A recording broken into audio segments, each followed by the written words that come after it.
We're just approaching, in May, Somerset Day, and this coincides with the 75th anniversary of victory in Europe.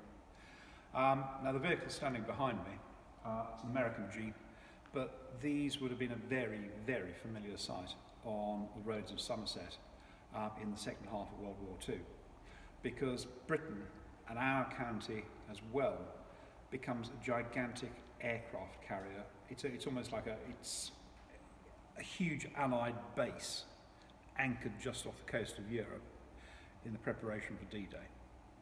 So you'd have seen an awful lot of Jeeps around, other Allied vehicles, tanks, trucks, just about every wood was full of them. Now, have you got a special story about Somerset in World War II? If you have, we'd be very, very pleased to hear it.